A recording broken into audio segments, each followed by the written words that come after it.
नमस्कार दोस्तों, आपका हमारे चैनल में हार्दिक स्वागत है। दोस्तों, आज के इस वीडियो में हम आपको बताएंगे एक ऐसी खास विधि के बारे में जो केवल घर की चौखट पर करी जाती है और इसको अगर रोज शाम को किया जाता है तो पितरों की अपार कृपा घर पर आने लग जाती है। पितरों की, कुलदेवी की, कुलदेवताओं की, खास करके शनि ग्रह की, राहु और केतु ग्रह की भी कृपा उस घर पर होने लग जाती है। यह जितनी भी ग्रह हमने आपको बताए हैं काफ़ी ज़्यादा शक्तिशाली होते हैं और अगर किसी व्यक्ति के जीवन में घर पर बलवान हो जाएं तो यह अचानक से धन प्राप्ति के योग भी बनवाते हैं। जितनी भी अचानक से जिन भी लोगों को धन प्राप्त होता है वो केवल तभी होता है जब शनि ग्रह, राहु और केतु ग्रह उन लोगों के बलवान हो जाते हैं, तो तभी केवल उनको अचानक से धन प्राप्ति होती है। और यह विधि जो है, इस विधि को करने से शाम को घर की चौखट पर ही यह विधि करी जाती है। किस प्रकार करनी है इसको बिल्कुल ध्यान से सुने। सबसे पहले वीडियो को लाइक करके कमेंट बॉक्स में ओम नमः शिवाय अवश्य ही लिख दें, जिससे भगवान शिव की कृपा आप पर हमेशा बनी रहे। तो दोस्तों, आपको बता दें कि घर की जो चौखट होती है वह काफ़ी ज़्यादा महत्वपूर्ण होती है, क्योंकि घर की ही चौखट से सकारात्मक ऊर्जाएं, नकारात्मक ऊर्जाएं, बुरी शक्तियां या अच्छी शक्तियां जितनी भी होती हैं घर की चौखट से ही प्रवेश करती हैं। और यही वजह है कि दिवाली पर, होली पर अंदर सजा हो या फिर ना हो, लेकिन घर की चौखट सजा होना बहुत ज़्यादा जरूरी होता है। क्योंकि जब भी माता लक्ष्मी भ्रमण पर निकलती है, पितृ भ्रमण पर निकलते हैं, कुलदेवी निकलती हैं, तो ये घर की चौखट को ही देखते हैं। अगर घर की चौखट पर कुछ गलतियां हो जाती हैं, कुछ करते नहीं हैं आप, तो इससे वह रुष्ट हो जाते हैं और घर में बिल्कुल प्रवेश ही नहीं करते हैं। वहाँ पर केवल नकारात्मक शक्तियों का ही साया बना रहता है और इसका परिणाम ये होता है कि घर के सभी लोग परेशान रहते हैं। उनके जीवन में कुछ ना कुछ ऐसा दुख सा बना रहता है जिससे वह उबर ही नहीं पाते हैं। वह आर्थिक संकट हो सकता है, कोई बीमारी हो सकती है, कर्ज की समस्याएं हो सकती हैं, कोई शत्रु बाधा हो सकती है। और ये जितनी भी समस्याएं होती हैं वह केवल इसीलिए होती हैं कि आपका राहु, केतु और शनि ग्रह ही खराब है। खास करके जिस घर में जो लोग रह रहे होते हैं उन पर पितरों की कृपा ना हो, कुलदेवी की, कुलदेवताओं की कृपा ना हो, तो ऐसे में सबसे पहले राहु और केतु दोनों ही ग्रह खराब हो जाते हैं। शनि ग्रह भी खराब हो जाता है और यही वजह है कि जब भी ये खराब हो जाते हैं तो तुरंत धन की समस्याएं घिरने लग जाती हैं।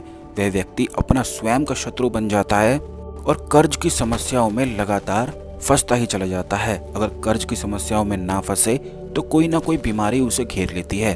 तो दोस्तों, ये जितनी भी समस्याएं, जितनी भी चीज़ें हमने आपको बताई हैं, ये इसीलिए बताई हैं जिससे आप इन चीज़ों को समझकर संकेत को प्राप्त कर सकें कि आपके जीवन में कौन कौन सी चीज़ें होती हैं, आपके साथ कौन कौन सी चीज़ें होती हैं और उसी के अनुसार आप उपाय कर सकें।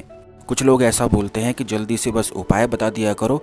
तो दोस्तों, आपको बता दें कि जल्दी से अगर उपाय बता भी दिया जाता है तो अगर उसके क्या लाभ हैं, किन संकेतों में, किन ग्रहों के लिए, किन चीज़ों के लिए उस उपाय को करना है, यही नहीं बताया जाएगा, तो आखिर कैसे आप उस उपाय का लाभ उठा सकते हैं। तो संपूर्ण वीडियो को बिल्कुल ध्यान से आप सुना करें, जिससे सारी बातों को समझकर अच्छे से प्रयोग को आप कर सकें। यह मुख्यतः उपाय शाम के समय किया जाता है और शाम का समय काफ़ी ज़्यादा शास्त्रों में महत्वपूर्ण बताया जाता है। और यही वजह है कि काफ़ी जगह आरती जो शाम के समय होती है, यूँ कहा जाता है कि शाम की आरती में ज़रूर शामिल होना चाहिए, क्योंकि ये काफ़ी ज़्यादा पावरफुल होती है। शाम की आरती की जो जोत होती है, जो लो होती है, उसे उतारकर अपने माथे से लगाया जाए तो इससे संपूर्ण बुरी बलाएं टलती हैं। बुरी बलाएं जब भी किसी व्यक्ति के मस्तक पर विराजमान हो जाएं तो ऐसा व्यक्ति लगातार परेशान रहता है, अंदर ही अंदर उसके तूफान सा मचा रहता है और बहुत सारी चीज़ें तो वह करना चाहता है लेकिन कर कुछ भी नहीं पाता है। तो इन चीज़ों से बचने के लिए पितरों की सहायता प्राप्त होना, कुलदेवी का मजबूत होना, कुलदेवता का मजबूत होना बेहद आवश्यक है। अब आजकल काफ़ी लोग पहले के ज़माने की तरह गांव में नहीं रहते हैं, फ्लैट में रहते हैं। बहुत सारी जगहों पर ऐसी व्यवस्था होती है कि वह घर की चौखट पर बाहर कुछ कर भी नहीं सकते हैं, क्योंकि आसपास जो उनके पड़ोसी होते हैं वो देखते हैं तो पता नहीं क्या क्या अनाप शनाप उन्हें बोलते हैं। तो इसके लिए सबसे आसान विधि इस प्रकार है कि जब भी सूरज ढल जाता है तो सबसे पहले दीपक आप अपने घर के मंदिर में जलाया करें। घर के जितने भी भगवान आपने बिठा रखे हैं उनके लिए एक दीपक शाम के समय जलाना बेहद आवश्यक है और दूसरा दीपक घर की चौखट पर विराजमान होना बेहद आवश्यक है। इसका संकेत ये होता है कि आप उन सकारात्मक अदृश्य शक्तियों को, जो कि आपसे रुष्ट हैं, जैसे कि शनि ग्रह, राहु, केतु ग्रह, पितृ, आपके कुलदेवी, आपके कुलदेवता, उनको मनाने के लिए, उनको बुलाने के लिए, उनकी सहायता प्राप्त करने के लिए घर की चौखट पर एक दीपक रोज जलाना शुरू करें। इससे वह काफ़ी ज़्यादा प्रसन्न हो जाते हैं और घर पर जितने भी आर्थिक संकट चल रहे होते हैं, घर के लोगों पर चल रहे होते हैं, किसी भी वजह से अगर वह परेशान होते हैं तो पितृ, कुलदेवी, कुलदेवताओं की सहायता से हर एक प्रकार से संकट से वे बाहर निकल जाते हैं। जब भी किसी व्यक्ति को पितरों की सहायता प्राप्त होती है, कुलदेवी की सहायता प्राप्त होती है या फिर कुल देवताओं की सहायता प्राप्त होती है तो ऐसा व्यक्ति काफ़ी ज़्यादा शक्तिशाली होता है।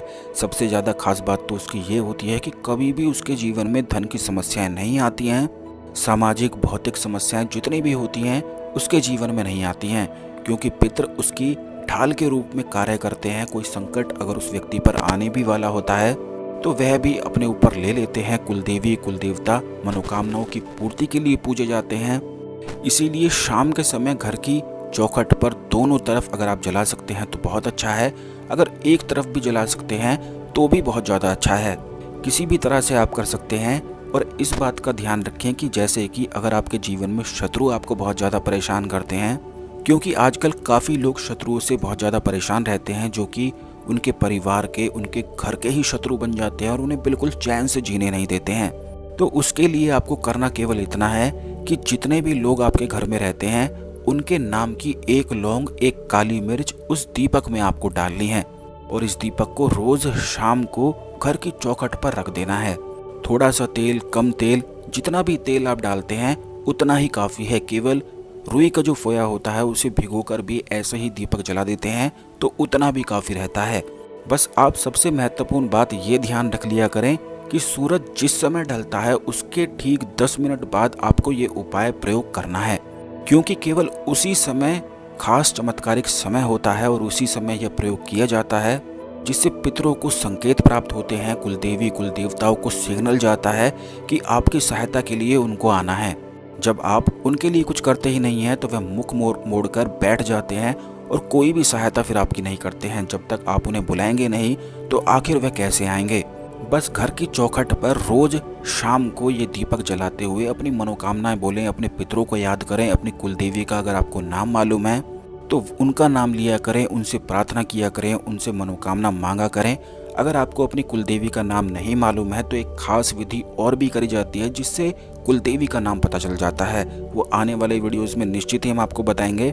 स्वप्न के माध्यम से कुलदेवी अपना नाम स्वयं उस व्यक्ति को बता देती है। कुछ लोग ऐसे होते हैं, ये बोलते हैं या फिर ये समझते हैं कि कुलदेवी या कुलदेवता उनके कोई भी नहीं है। तो दोस्तों ऐसा बिल्कुल भी नहीं है। जितने भी लोग इस दुनिया में रहते हैं उन सब के कोई ना कोई कुलदेवी, कुलदेवता अवश्य हैं। यानी कि संपूर्ण कुल के जो देवता होते हैं, जिन लोगों का अगर कुल है तो उनके देवता ना हो या फिर देवी ना हो तो ऐसा कैसे हो सकता है। तो ये भी अवश्य ही होते हैं। किस विधि से जाना जाता है ये आने वाले वीडियोस में निश्चित हम आपको बताएंगे। अगर नहीं भी जानते हैं तो केवल महाकाली को कुलदेवी अपनी मानते हुए भी प्रार्थना, मनोकामनाएं करी जा सकती हैं, क्योंकि सबसे पुरानी देवी और सबसे प्राचीन देवी महाकाली को ही कहा जाता है, जो कि संपूर्ण शक्ति का स्रोत हैं। उनसे जुड़े हुए उपाय भी हम आपको आने वाले वीडियोस में निश्चित ही बताएंगे। सब्सक्राइब करके अवश्य रखें। अब दोस्तों धन प्राप्ति के लिए भी इसमें कुछ चेंज करना है, ये भी आप जान लें कि जैसे कि हमने आपको बताया कि शत्रु के लिए लौंग और काली मिर्च डालनी है, तो धन प्राप्ति के लिए केसर का पत्ता आपको डालना है। केसर बाजार में आसानी से प्राप्त होती है और इसमें रेशेदार आपको प्राप्त हो जाते हैं। तो एक एक रेशा आपको केसर का उस दीपक में रोज डालना है। अगर आपकी व्यापार है, आपकी कोई दुकान है, शाम के समय वहां पर दीपक जलाना बिल्कुल भी आप ना भूला करें। ऐसा करने से व्यापार में बढ़ोतरी होती है, उन्नति होती है, पितृ की कृपा प्राप्त होती है, कुलदेवी की कृपा प्राप्त होती है और जो भी आर्थिक संकट आपके जीवन में चल रहा होता है वह भी समाप्त होता है। दुकान पर, व्यापार स्थल पर, घर के बाहर निश्चित ही इन चीज़ों को किया करें। ये बहुत छोटी सी चीज़ें हैं लेकिन इतनी शक्तिशाली हैं कि पितरों की कृपा प्राप्त कराती हैं। पितृ बलवान हो गए तो शनि ग्रह बलवान होना निश्चित है और कुलदेवी, कुलदेवता बलवान हो गए तो इससे राहु और केतु बलवान हो जाता है। और जब भी ये तीनों ग्रह बलवान होते हैं तो उस व्यक्ति के जीवन में निश्चित ही अचानक से धन प्राप्ति के योग बनते हैं। केसर के साथ इलायची भी आप डाल सकते हैं। ये बात आप मुख्यतः ध्यान रखें कि जितने लोग आपके घर में रहते हैं उन सबके नाम के एक एक केसर का पत्ता या फिर एक एक इलायची आपको दीपक में डालनी है। बस आसानी से, कोई जटिल इसमें कुछ भी नहीं करना है। कहीं भी बिल्कुल जाना नहीं है, कुछ भी नहीं करना है, घर की चौखट पर ही करना है। घर की चौखट पर ना कर पाए, घर की छत पर कर लें। अगर आप फ्लैट में रहते हैं तो घर की बालकनी में किया करें। फ्लैट के बाहर भी किया जा सकता है, लेकिन अगर आप नहीं कर सकते हैं तो बालकनी में भी ये किया जा सकता है। बल्कि अपनी बालकनी को भी कभी भी वीरान बिल्कुल भी ना छोड़ा करें, क्योंकि आजकल समय बदल गया है तो सब लोगों के घर भी बदल गए हैं। ज़्यादातर लोग फ्लैट में ही रहते हैं, लेकिन अपनी बालकनी में बिल्कुल गंद मचा कर रखते हैं। बाहर और अंदर तो बहुत सुंदर बना के रखते हैं, लेकिन बालकनी को बहुत ज़्यादा गंदा करके रखते हैं। तो शाम के समय वहाँ पर एक छोटा सा बल्ब, कोई दीपक, कोई लाइट वगैरह अवश्य जला कर रखा करें, क्योंकि वहाँ से भी तो आप पितरों को, कुलदेवी को, कुल देवताओं को, अपने ग्रहों को निमंत्रण दे रहे हैं। और आप देखेंगे कि वहीं से चंद्रमा और सूरज भी आपको दिखते हैं। और अगर आप अपनी बालकनी में गंद मचा कर रखते हैं तो इससे नकारात्मक ऊर्जाएं घर में प्रवेश करती हैं, आपके फ्लैट में प्रवेश कर जाती हैं। और यही बिल्कुल वजह है कि आजकल बहुत सारे लोग फ्लैट में रहते हैं, बहुत ज़्यादा उनके मन में मानसिक तनाव बना रहता है, बहुत परेशान वह रहते हैं। सब कुछ उनके जीवन में होता है, लेकिन फिर भी बहुत ज़्यादा परेशान रहते हैं। तो ये ऊर्जाओं का खेल होता है।